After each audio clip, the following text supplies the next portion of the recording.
그렇다고 생각하면 진짜 그렇게 된다.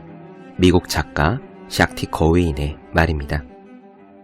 리트머스 종이를 이용하면 산성과 알칼리성을 구분할 수가 있습니다. 푸른색 리트머스 종이를 담가 붉은색으로 변하면 산성 용액이죠. 산성은 pH도가 낮습니다. 산성을 중화하려면 알칼리성 물질을 섞으면 됩니다. 어느 순간 붉은색 리트머스 종이가 푸른색으로 바뀝니다.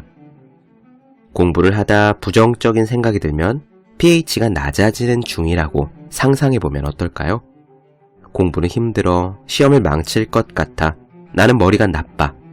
내용은 다르지만 모두 부정적인 생각입니다. 푸른색 리트머스 종이가 붉게 변하는 중이에요. 부정적인 생각 하나가 고개를 내밀면 다른 걱정거리도 꼬리를 잇습니다. 공부가 힘들어, 시험을 망치겠지. 여자친구도 떠나갈 거야. 나는 실패하고 말 거야. 사람의 뇌는 원래 부정적인 생각이 잘 떠오르게 되어 있습니다. 예측 불허의 위기에 항상 대비해야 했던 원시시대의 유전적 유물이에요. 우선 침착해야 됩니다. 생각을 막을 수는 없지만 생각에 끌려가는 것은 막을 수 있습니다. 그리고 부정적인 생각을 중화시키는 겁니다. 산성에 알칼리를 붓듯이 부정적인 생각 위에 긍정적인 생각을 쏟아봅시다.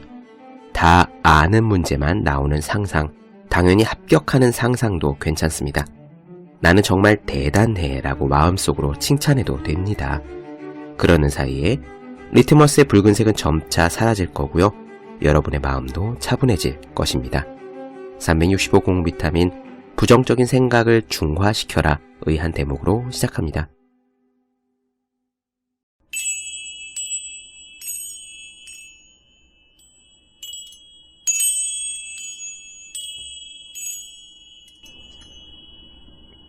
네, 안녕하세요. 본격 공부자극 팟캐스트 서울대는 어떻게 공부하는가 한지우입니다. 우리는 지금 책의 역사에 대한 이야기를 나누고 있습니다. 지난 시간부터 인쇄기가 등장한 이후의 문화를 다루기 시작했어요. 오늘은 라틴어 그리고 성경에 대한 이야기를 좀 다뤄보겠습니다. 바로 시작해볼게요.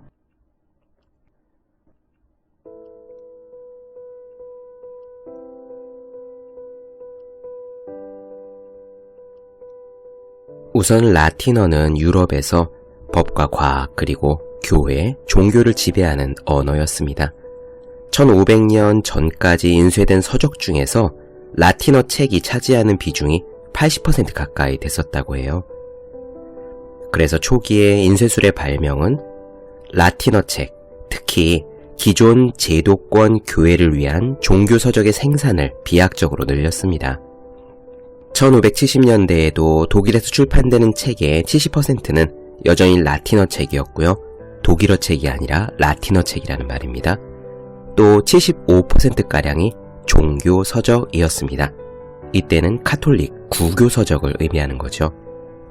요약하자면 라틴어가 당시 유럽에서 출신 국가와 문화가 다른 수많은 지식인들이 서로 커뮤니케이션을 할 수 있는 국제 공통어, 링구아 프랑카의 역할을 했다는 이야기입니다.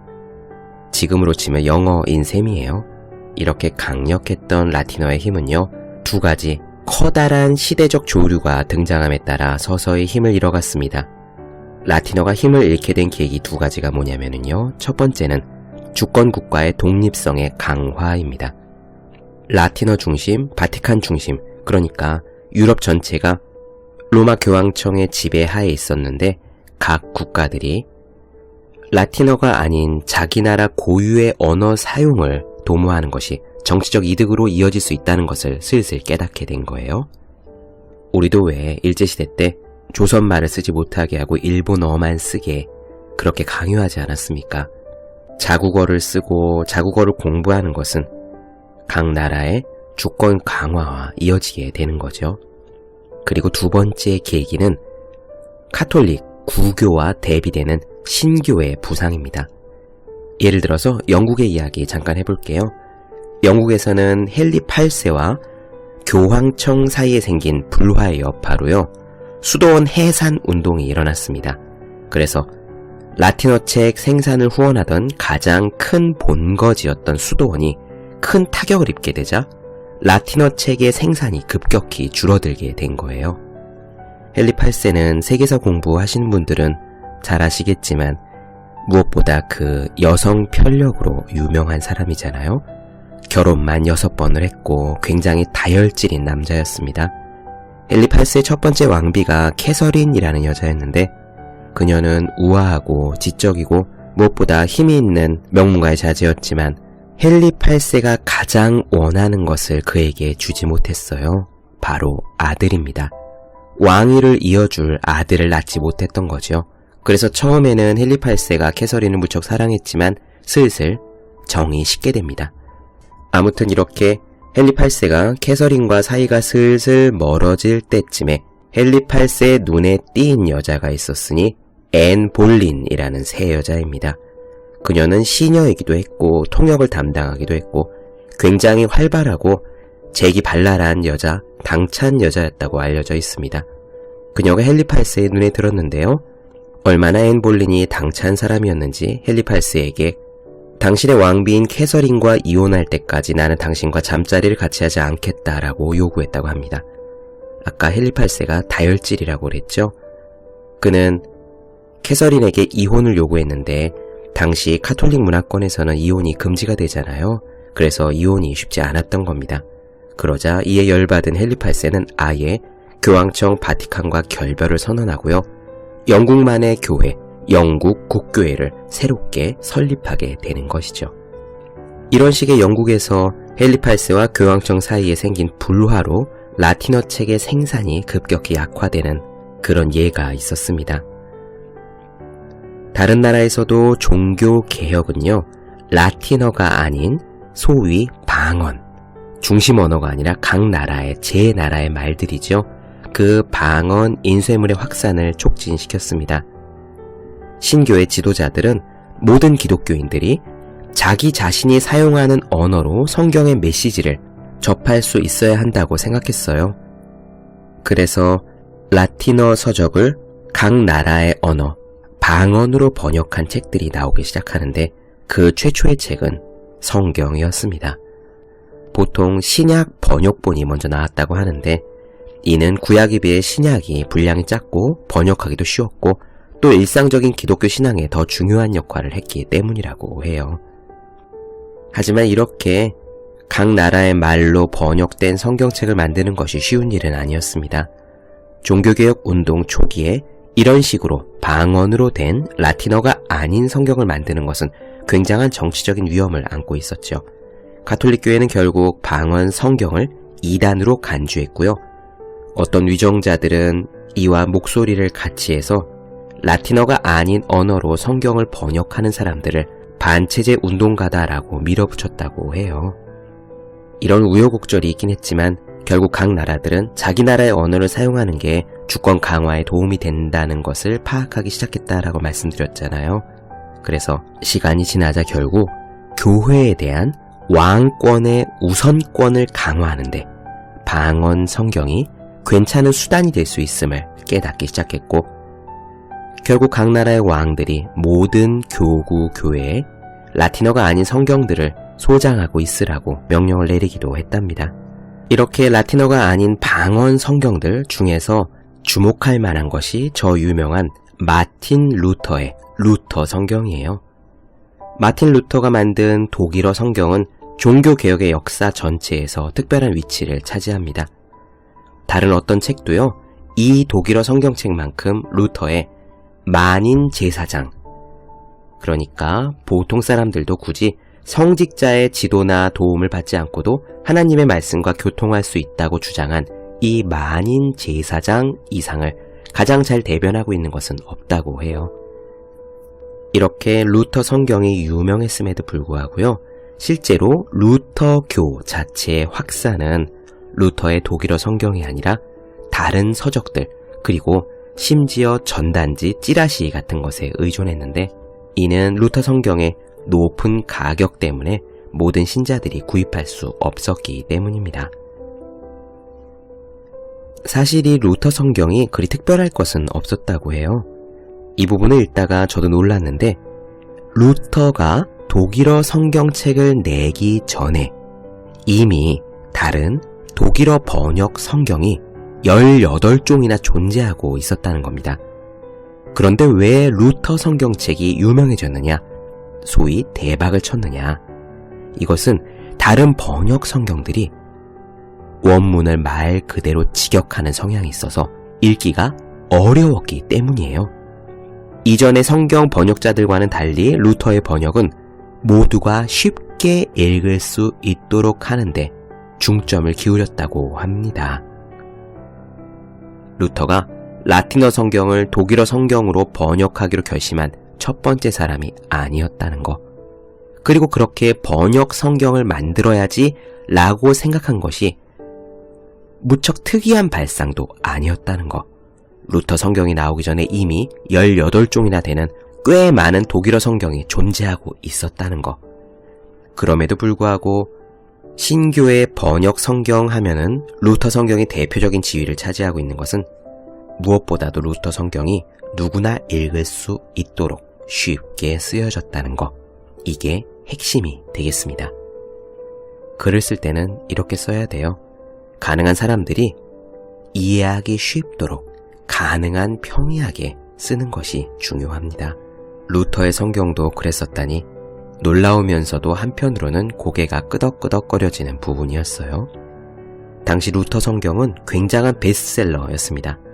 1546년 루터가 사망하기 전까지 무려 20만 권 이상 팔렸다고 해요. 어마어마하죠? 독일어 성경이 20만 권 이상 팔린 겁니다. 그런데 성경의 가격이 얼마인지 안다면 더 깜짝 놀라실 거예요. 재본되지 않은 루터의 독일어 성경 완본판의 가격은요, 1534년 당시에 보통 노동자의 한 달치 월급과 맞먹었답니다. 이 부분을 읽으면서요, 뜬금없이 저는 아이패드를 떠올렸어요. 아이패드 하나에 80만원 정도 하나요? 그거 사려면은 한 달 동안 일하는 아르바이트 값을 다 털어넣어야 되는데, 그럼에도 불구하고 베스트셀러고 많은 사람들이 아이패드를 가지고 싶어 하죠. 한 달 아르바이트한 돈을 다 털어넣어서라도 아이패드, 태블릿 PC를 갖고 싶어 합니다. 루터의 독일어 성경도 그런 느낌이었었나 봐요. 루터가 바랐던 대로 교회, 목사, 그리고 학교들이 이 독일어 성경을 다 구매했답니다. 일부 독일의 공국들은 모든 성직자와 교구에 루터 독일어 성경을 한 권씩 소장할 것을 명령하기도 했어요. 재미있는 것은 루터의 꿈이 이거였대요. 모든 가난한 소장농들까지 독일어 성경을 한 권씩 가질 수 있도록 하는 것. 헨리 포드나 빌 게이츠가 떠오르는 부분이에요. 헨리 포드도 젊었을 때 꿈꾸기를 모든 가정집에 자동차가 한 대씩 있을 것이라는 꿈을 꾸었고, 빌 게이츠도 젊었을 때 모든 사람들의 집안에 데스크탑 컴퓨터가 한 대씩 있기를 꿈꾸었잖아요. 1500년대에 루터는 모든 소장농들의 집안에 독일어 성경이 한 권씩 꽂혀 있기를 소망했던 겁니다. 어쨌든 간에 이렇게 독일어 성경이 많이 팔렸지만요, 말씀드렸듯 성경책이 너무 비쌌기 때문에 루터파 교회의 교리가 퍼지는 데 중심적인 역할을 한 것은 루터 성경이 아니었어요. 아까 잠깐 언급을 드렸죠. 루터교의 운동으로 인해서 인쇄업자들은요, 성경책 말고 비싼 성경책 말고 수많은 팸플릿, 소책자, 교리서, 그리고 한 장짜리 전단지, 찌라시입니다. 이런 것들을 만드느라 바빴는데 종교개혁의 반대 세력, 그러니까 구세력 역시 똑같은 방식으로 응수를 했습니다. 거대한 팸플릿 전쟁이었던 겁니다.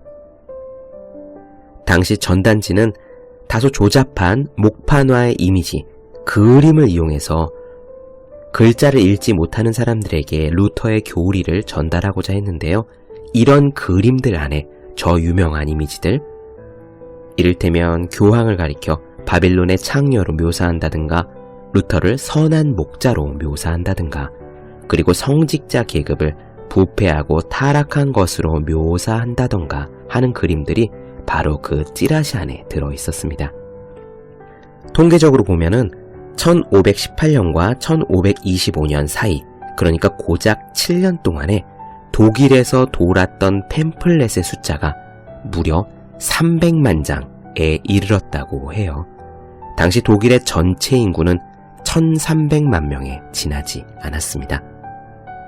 독일 전체 인구가 1300만 명인데 찌라시가 300만 장이 돌았고 루터 성경이 20만 권이나 팔렸다는 것, 얼마나 핫한 책이었는지 가늠하실 수 있으시겠죠? 이렇게 엄청난 역할을 한 루터지만 불행하게도 16세기를 살았던 다른 많은 작가들과 마찬가지로 루터 역시 자신의 글에 대해서 전혀 통제권을 행사할 수 없었습니다. 경악할 만한 일이었어요. 독일과 스위스 전역에 루터의 글을 불법으로 표절한 인쇄물이 나돌았고요. 이것은 돈이 된다는 것을 깨달은 부도덕한 인쇄업자들의 소행이었습니다. 이 과정에서 루터가 쓴 글, 루터 성경은 축약되거나 바뀌고 왜곡되기도 했어요. 이렇게 인쇄술의 초창기에는 작가가 저 인쇄물이 내 글을 표절한 거다, 불법이다 라고 주장하는 것은 헛된 일이었습니다. 당시에는 아무도 이런 주장에 개의치 않았고요. 표절물을 계속 인쇄해서 팔았으며 이를 처벌하는 사람도 없었기 때문입니다. 저작권이란 개념이 없을 때 작가들이 마구마구 날개 돋친 듯 팔려나가지만 자기한테는 아무것도 돌아오는 것이 없는, 그리고 자기가 하지 않은 말을 적당히 왜곡해서 나가는 그 인쇄물들을 보면서 얼마나 억울해하고 가슴을 쳤을지 상상이 되네요. 네, 조금 쉬었다가요. 이어서 폴랑탱의 다국어 성경, 그리고 그 당시에 인쇄된 책이 어떤 모습이었는지 가볍게 살펴보도록 하겠습니다. 조금 쉬었다가 갈게요.